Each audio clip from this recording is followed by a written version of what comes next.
귀 있는 자는 성령이 교회들에게 하시는 말씀을 들을지어다. 아멘. 네, 이 시간에는 이기는 자 그리스도인 네 번째 시간이고요. 또 마지막 말씀 나눔 시간입니다. 요한계시록 3장 14절부터 22절까지의 말씀을 가지고 이기는 자 그리스도인 라오디게아 교회에 대해서 함께 말씀의 은혜를 나누도록 하겠습니다. 우리가 지난 한 주간 이제 책망을 받았던 교회들에 대해서 나눴는데, 우리가 책망받았던 그 부분을 기억하며 또 하나님께서 남겨주신 그 은혜와 축복을 기억하며 또 오늘 말씀을 통해서 나의 죄를 고백하고 남겨주신 은혜에 동참할 수 있는 우리 모두가 되시기를 축복합니다. 심리학자 찰스 스펜스 연구팀에 따르면 우리가 듣는 소리에 따라서요, 우리가 듣는 음악에 따라서 우리가 먹는 음식의 맛이 달라진다고 합니다. 어떤 음식을 먹을 때 높은 음이 많은 경쾌한 음악을 듣게 되면 그 음식의 그 소리가 단맛을 증폭시켜 준다고 합니다. 그리고 부드러운 음의 소리를 듣게 되면 쓴맛을 강하게 느끼게 한다고 합니다. 그리고 신나는 빠른 음악을 듣게 되면 짠맛이 강조돼서, 특별히 패스트푸드나 이런 음식점에 가면 이제 빠른 음악을 많이 트는데 짠맛이 강조가 되면서 더 맛있게 느껴진다고 합니다. 또한 여러분, 라면이나 이 찌개가 끓는 소리, 그리고 끓는 장면을 보게 되면요, 듣거나 보게 되면, 또 짜장면을 비비는 소리와 또 장면을 보게 되거나, 또는 감자칩을 먹을 때 바삭 씹히는 소리를 듣게 되면 그 음식이 연구에 따르면 약 15% 정도 맛있다라고 느낀다고 합니다. 자, 그래서 이런 것을 뭐라고 말하냐면 음향양념 혹은 소리양념이라고 부른다고 해요. 그래서 실제로 우리가 비행기를 타고 기내식을 먹을 때도 기내식을 먹을 때 트는 음악에 따라서 사실 기압이 높기 때문에 음식이 맛이 많이 떨어진다고 합니다. 그런데 음악을 통해서 조금 더 맛을 더 맛있게 느끼게 한다고 해요. 그것을 소리양념, 음향양념이라고 합니다. 자, 그런데 아무리 이 소리양념이나 음향양념이 있다고 한들 기본 음식 자체가 맛있어야 더 맛있다라고 느껴진다라는 거예요. 자, 너무나 당연하게 우리가 뜨겁게 먹어야 되는 음식은 뜨겁게 먹어야 맛있습니다. 반대로 차갑게 먹어야 되는 음식은 차갑게 먹어야 맛있죠. 예를 들어서 냉동실에 있던 피자를 그대로 먹으면 맛이 없지는 않지만 맛이 떨어집니다. 예를 들어서 냉면을 뜨뜻한 데다 넣어놓고 먹으면 맛이 떨어지는 거죠. 이 맛도 저 맛도 아니게 되는 거죠. 뜨거운 음식은 뜨겁게, 차가운 음식은 차갑게 먹어야 더 맛이 날 수 있다는 것입니다. 여러분, 오늘 본문을 통해서 우리가 이 대림절 마지막 말씀으로 함께 나누는 이 요한계시록에서는 7번째 교회고요, 우리가 나누는 교회로는 4번째 교회, 이 라오디게아 교회가 바로 이런 교회였습니다. 차지도 않고 뜨겁지도 않은 교회였어요. 그리고 미지근한 신앙을 가졌던 교회였습니다. 바로 저 지역이 이제 라오디게아 교회인데요, 미지근한 신앙을 갖고 차지도 않고 뜨겁지도 않은 신앙을 가졌습니다. 자, 이 라오디게아라는 이름은요, BC 3세기에 이 안티쿠스 2세가 아내 라오디게의 이름을 따서 지은 도시예요. 여러분, 제주를 우리가 삼다도라고 부릅니다. 돌이 많고 바람이 많고 여자가 많다 해서 삼다도라고 부르는데요, 이 라오디게아라는 지역에도 3가지 아주 유명한 것이 있었어요. 자, 첫 번째로는요, 이 도시는 금융업이 발달했습니다. 그래서 돈이 많았어요. 부유했습니다. 실제로 이 라오디게아 지역에 대지진이 한번 났었습니다. 그래서 대지진이 났기 때문에 로마에서 이 라오디게아 지역에 복구 지원금을 주기로 제안해요. 그런데 이 라오디게아가 거절합니다. 왜냐하면 그 돈이 필요 없을 만큼 돈이 많았던 거죠. 부유했던 것입니다. 두 번째로는요, 의류업이 발달했어요. 의류업이 발달해서 옷으로 유명한 도시였습니다. 특히 이 도시는 검은색 양모가 유명해서 유럽의 많은 곳에 이미 수출을 하고 있었습니다. 자, 마지막 3번째로 이 라오디게아에서 유명했던 것은 뭐냐면 의과대학이 있었대요.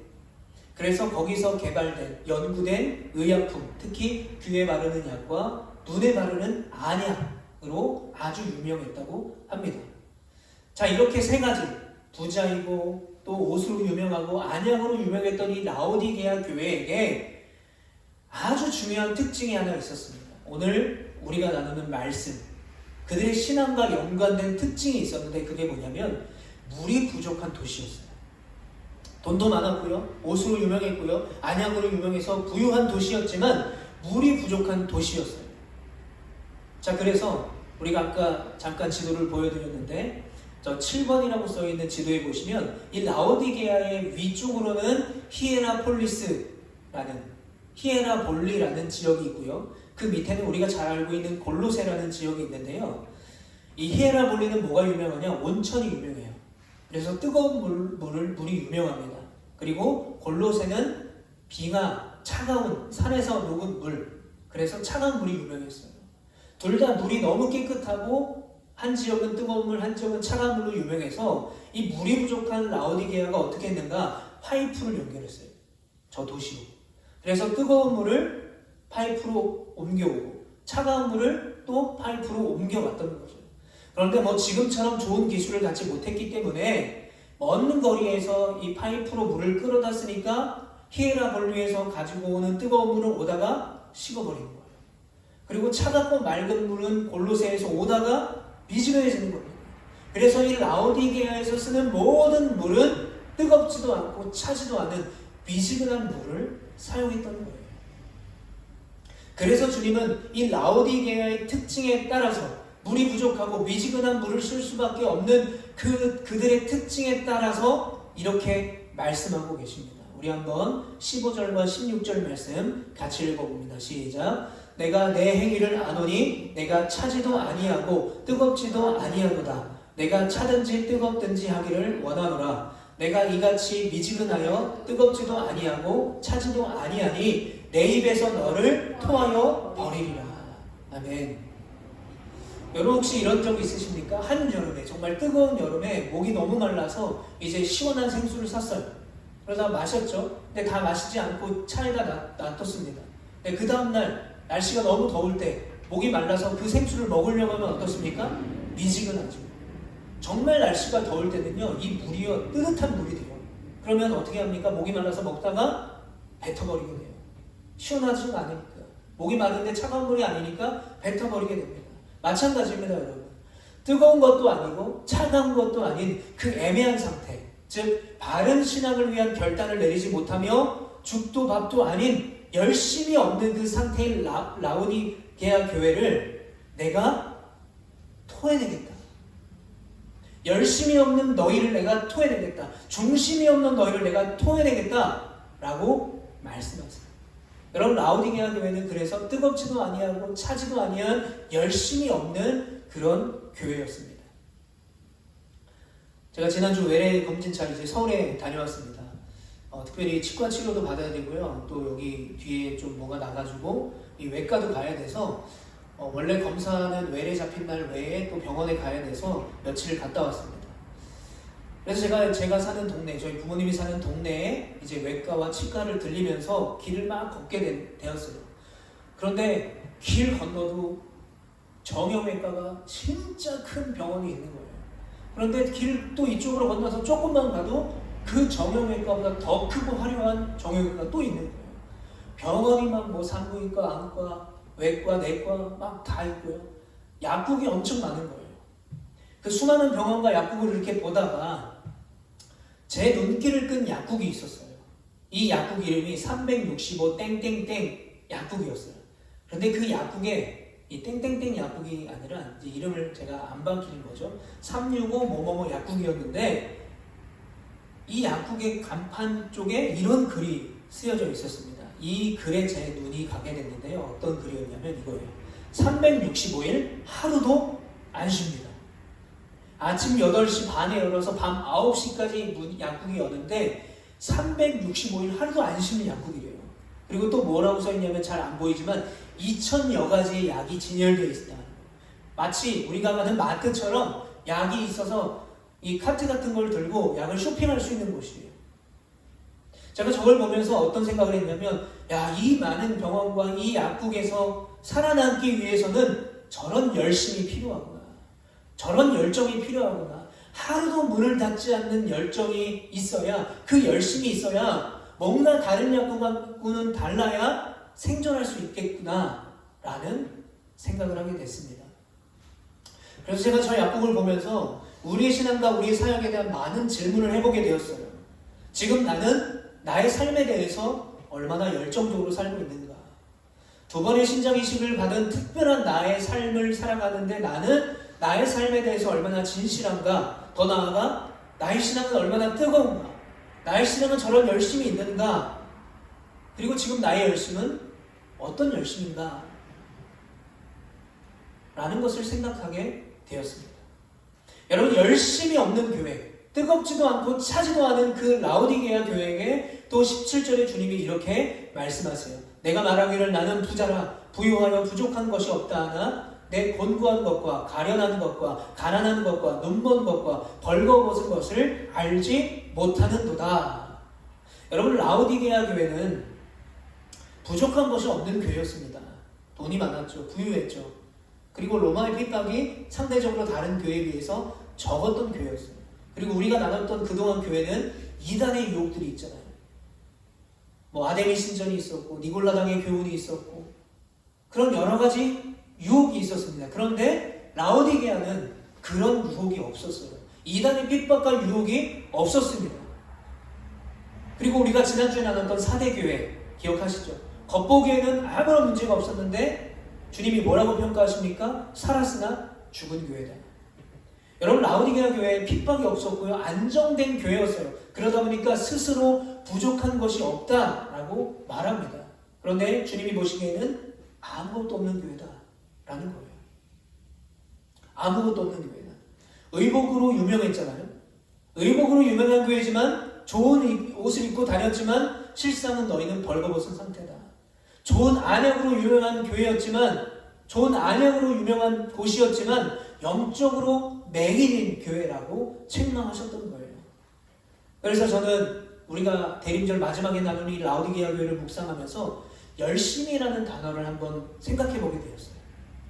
그러면서 이런 질문을 해봤습니다. 열심히 한다는 것이 그냥 뜨겁기만 하면 되는 건가? 그냥 막 뜨겁게 기도하면 그게 열심인 건가? 아니면 막 달리고 막 쉬는 시간도 없이 열심히 일하면 그게 열심인가? 라는 생각과 질문을 해보게 되었어요. 여러분들한테 중요한 것이 있습니다. 오늘 이 라오디게아 교회에게 주님이 하시는 책망은요, 단지 그들이 뜨겁지 않아서만이 아니었던 거예요. 그 뜨거움이 어떤 방향을 향해 있는가, 그것을 강조하고 계신 거예요.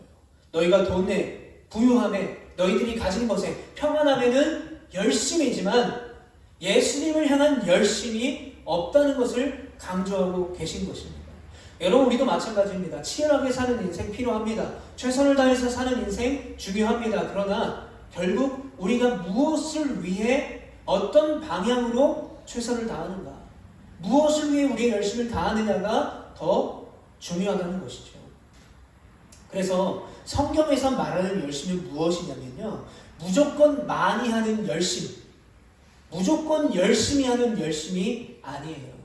어떤 분이 이렇게 말해요. 나는 성경 통독을 30번을 한 사람입니다. 나는 금식 기도를 수도 없이 한 사람입니다. 그런데 여러분, 성경 통독한 것이, 금식 기도한 것이 그게 자기의 공이 된다면요, 결국 그것은 미지근한 신앙이 될 수밖에 없는 거예요. 왜요? 방향이 잘못된 거예요. 주님의 은혜로 내가 성경 통독을 하게 됐고, 주님의 은혜로 내가 금식을 하게 됐고, 그것이 모두가 다 주님의 은혜입니다라고 고백하는 것은 올바른 방향으로 가는 뜨거운 신앙이 맞아요. 그러므로 무조건 많이 하는 열심이 아니에요. 주님을 향해 온전한 방향이 맞춰져 있는 열심이 바로 성경에서 말하는 온전한 열심이라는 것입니다. 여러분, 마가복음 10장을 보게 되면요, 열심이 많은, 열정이 많은 한 사람이 등장해요. 바로 재물이 많은 사람이 나와서 예수님께 이렇게 물어봅니다. 내가 무엇을 해야 영생을 얻을 수 있습니까? 다른 복음서에서는 이 재물이 많은 사람을 부자 청년이다 또는 관리다라고 표현하고 있어요. 자, 어떻게 해야 내가 영생을 얻을 수 있습니까? 라는 질문에 예수님이 이렇게 대답하세요. 예수께서 그를 보시고 사랑하사 이르시되 내게 아직도 한 가지 부족한 것이 있으니 가서 내게 있는 것을 다 팔아 가난한 자들에게 주라. 그리하면 하늘에서 보화가 내게 있으리라.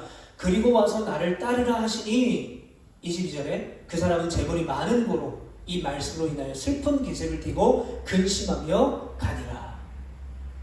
여러분, 이 사람이 어떤 사람입니까? 돈이 많은 사람이고요, 높은 관직에 있던 사람이었습니다. 부자 청년이라고 표현하고 있는 걸 보면 젊은 사람이고요, 혈기 왕성한 사람이라는 것을 알 수 있어요. 자, 같은 관리 신분이었던 니고데모는 자기 체면 때문에 예수님께 나올 때 한밤중에 가요. 그런데 이 부자 청년은 대낮에 예수님을 찾아갑니다. 자, 그것으로 봤을 때 이 부자 청년은 굉장히 열정적인 사람이다. 또 자존감이 충만하고 자신만만한 사람이다라는 것을 우리가 알 수 있어요. 남의 시선을 의식하지 않는 사람이라는 거죠. 그런데 그가 영생을 얻기 위한 많은 일들을 내가 이미 다 했다라고 말해요. 그런데 영생을 얻기 위한 모든 것을 내가 다 했다라는 그 고백 앞에는, 그 고백 안에는 여러분 이런 마음이 담겨져 있는 것입니다. 예수님이 지금 말씀하신 것처럼 나는 간음도 안 했습니다. 살인도 안 했어요. 도둑질도 하지 않았습니다. 거짓 증언도 하지 않았습니다. 부모를 공경하고 잘 살았습니다. 어릴 때부터 율법을 지키며 살았는데 도대체 뭐가 더 필요한 겁니까?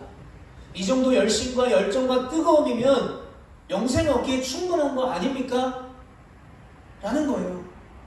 그런데 예수님께 물어보는 거죠. 예수님, 그런데 이상해요. 제가 이렇게 열심히 살았는데 제 인생이 여전히 공허해요. 제 인생이 여전히 불안해요. 제 인생이 여전히 두렵습니다. 도대체 뭘 해야 제가 영생을 얻을 수 있겠습니까? 라고 묻고 있는 것입니다. 그래서 예수님이 이렇게 말씀하시는 거죠. 너에게 한 가지 부족한 것이 있다는 거예요. 첫째, 네가 가지고 있는 것을 다 팔아서 가난한 자들에게 나눠주고, 그리고 두 번째, 나를 따르라. 자, 결말이 어떻습니까? 그 사람은 재물이 많은 고로, 다른 복음서에 보면 그 청년이 재물이 많음으로, 그 사람이 재물이 많은 고로, 그 사람이 큰 부자이므로 슬픈 기색을 띠고 근심하며 가니라.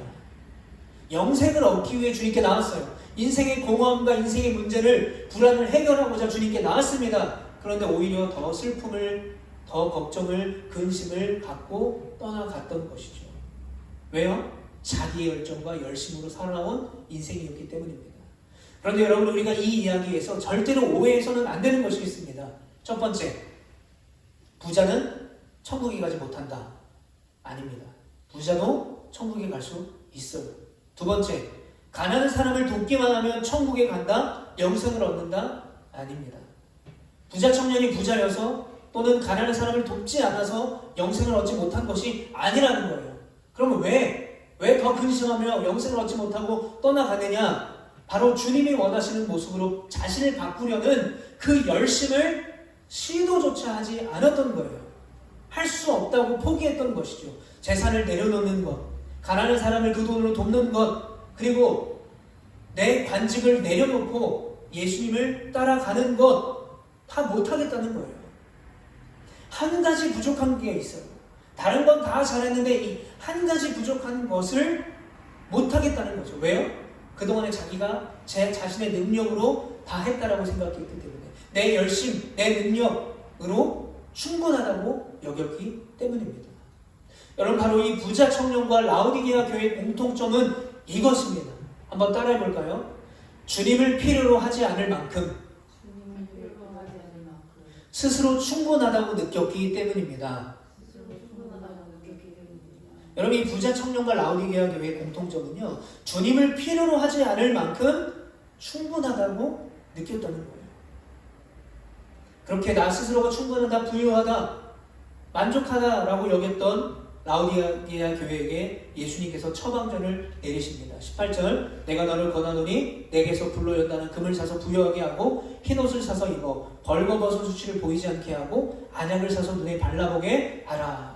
세 가지입니다. 첫 번째로는 순금을 사라고 하세요. 자, 이 순금은 그냥 파는 순금이 아니라 불로 연단한 금을 말하는 것입니다. 불로 연단했기 때문에 불순함이 완전히 제거된 순수한 금이에요. 고난이 오거나 유혹이 왔을 때 사라지는 그런 금이 아니라 고난을 통과한 믿음을 가지라는 것입니다. 두 번째, 흰 옷을 사서 입어라. 여러분 안데르센의 동화 벌거벗은 임금님이라는 동화를 한 번쯤 보셨을 텐데요. 그 내용을 보게 되면 이 새 옷만 집착하는 무능하고 사치스러운 황제가 있었습니다.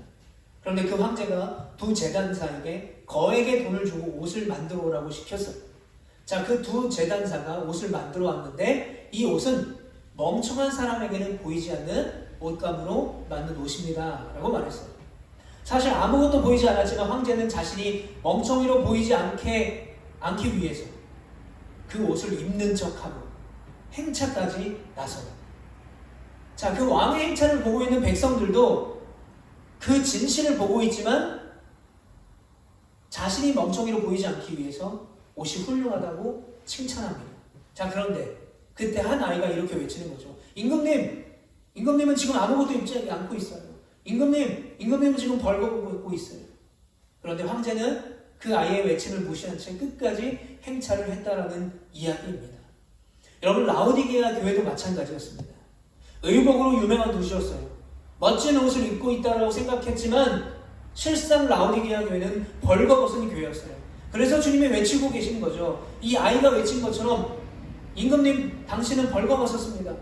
주님이 외치는 겁니다. 너희들은 지금 벌거벗었다는 거예요. 그래서 너희에게 필요한 것은 멋지고 비싸고 검은 옷이 아니라 정결하고 신실한 흰 옷이 필요하다. 그 옷을 입어라. 예수 그리스도로 말미암아 정결함과 성결함을 회복해야 된다라고 말씀하고 계신 것입니다. 자, 마지막으로 안약을 사서 눈에 발라야 합니다. 여러분 좋은 안약으로 넘쳐나는 라오디게아 교회였어요. 마치 우리 제주도가 귤로 넘쳐나는 것처럼 육지 사람들은 귤을 돈 주고 사서 먹지만 우리는 그냥 얻어서 먹을 수 있는 것처럼 좋은 안약으로 넘쳐났습니다. 그런데 이들의 영적인 눈은 맹인 상태였습니다. 여러분 요한복음 9장에 보면 주님이 어떤 분이냐면요, 보지 못하는 자들을 보게 하시고 보는 자들을 맹인되게 하시는 분이 바로 예수님이세요. 그러니까 여기서 안약을 사서 눈에 바르라라는 것은 예수님을 향한 순수한 신앙, 순수한 그 시선을 회복하라는 것입니다. 그리고 어떤 것이 나쁜 건지, 어떤 것이 잘못된 것인지 영적인 분별력을 갖고 바라보라라는 거예요. 자, 이렇게 순금으로, 흰옷으로, 안약으로 라는 처방전을 주셨어요. 그리고 19절에 이렇게 말씀합니다. 물은 내가 사랑하는 자를 책망하여 징계하노니 그러므로 내가 열심을 내라 회개하라. 자, 우리가 그동안에 오늘까지 이제 네 개의 교회를 나눴지만 공통점이 있었습니다. 뭐냐면 아직 시간이 있다는 거예요. 아직 책망을 받았지만 아직 회개할 시간이 남아있다는 것입니다. 다행입니다. 이 라오디게아도 아직 시간이 남았어요. 그들을 기다리시는 주님이십니다. 그러나 기다리시만 그들을 책망하고 징계하세요. 그 말은 뭡니까? 바로 잡겠다라는 거죠. 여러분, 예수님이 그들을 아직 사랑하기 때문에 그들에게 시간을 주시는 것이고요, 그들을 바로 잡아 주시는 거예요. 만약에 주님이 사랑하지 않으신다면 바로 그 자리에서 심판하실 거예요. 사랑하니까 시간을 주시는 것이고 사랑하니까 바로 잡아 주시는 것입니다. 그래서 라오디게아 교회는 뭘 해야 됩니까? 열심을 내야 되는 거예요. 주님이 말씀하신 대로 열심을 내야 되는 것입니다. 이 열심을 내라라는 말은 현재 명령형이고요, 회개하라 라는 말은 과거 명령형입니다. 그러니까 이것을 해석하면 이런 뜻이에요.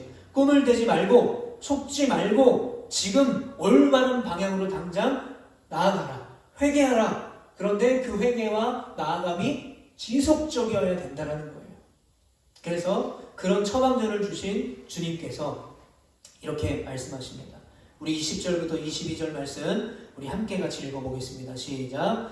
볼지어다 내가 문 밖에 서서 두드리노니 누구든지 내 음성을 듣고 문을 열면 내가 그에게로 들어가 그와 더불어 먹고 그는 나와 더불어 먹으리라.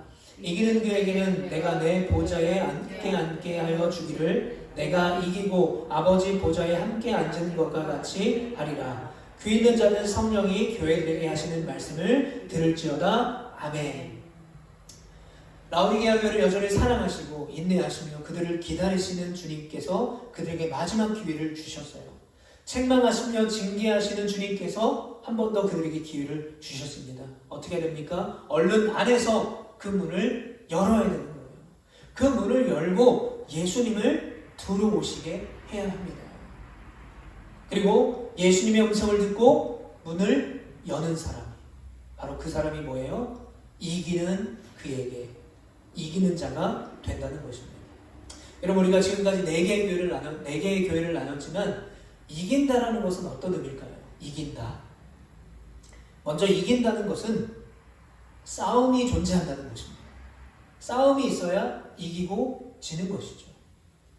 그런데 우리가 4개의 교회들을 살펴보면 버가모, 두아디라, 사대, 그리고 라오디게아까지 이긴다라는 것은 싸움이 있다라는 건데, 그러면 어떻게 이기냐라는 거예요. 이 4개의 교회가 어떻게 이기느냐의 공통점이 있었죠. 그게 뭡니까? 주님과 함께하는 거예요. 라오디게아 교회는 주님의 음성을 듣고 이 문을 열고 초청하면 그 예수님과 함께할 때 이길 수 있다는 거예요. 그러니까 이기는 자의 특징은 뭐냐면 동행에 있다는 것입니다. 예수님과 동행할 때 이길 수 있는 거예요. 그래서 그렇게 주님과 함께 동행하는 이기는 자들에게 주님이 어떻게 하십니까? 보좌에 함께한 자 승리의 권세를 누리게 하신다라고 약속하셨어요. 여러분, 라오디게아 교회는 부유함에 빠져서 신앙의 순수성을 잃어버린 교회였습니다. 미지근한 신앙과 눈먼 신앙, 벌거벗은 신앙을 가지고 있었어요. 제가 개척을 하고 나니까 예전에도 큰 교회였지만 요즘에 보니까 그 큰 교회들이 더 커 보이더라고요. 자, 이제 서울에 가서 이제 뭐 병원도 다니고 그렇게 하다 보니까 거기에 있는, 서울에 있는 교회들을 많이 보게 되는데 다 큰 교회예요. 그리고 막 성탄 장식도 막 너무 화려하게 예쁘게 잘 돼 있어요. 그런데 여러분, 계시록을 통해서 예수님께서 칭찬하시는 교회의 특징이 있었어요. 바로 서머나와 빌라델비아 교회가 칭찬을 받았는데요. 바로 가난하고 약하고 능력이 없는 교회였다는 거예요. 계시록 2장 9절에 내가 내 환난과 궁핍을 알거니와 실상은 내게 부요한 잔이라 라고 서머나 교회를 칭찬하고 계세요. 너희가 가난하고 궁핍하고 환난과 유혹이 있지만 말씀으로 풍부한 자들이다. 그리고 빌라델비아 교회를 칭찬합니다. 내가 내 행위를 하노니 내가 작은 능력을 가지고서도 내 말을 지키며 내 이름을 배반하지 아니하였도다. 반대로 큰 교회, 능력 있는 교회, 부유한 교회로 소문난 사대와 라오디게아 교회는 칭찬 없이 책망만 받게 되었던 것입니다.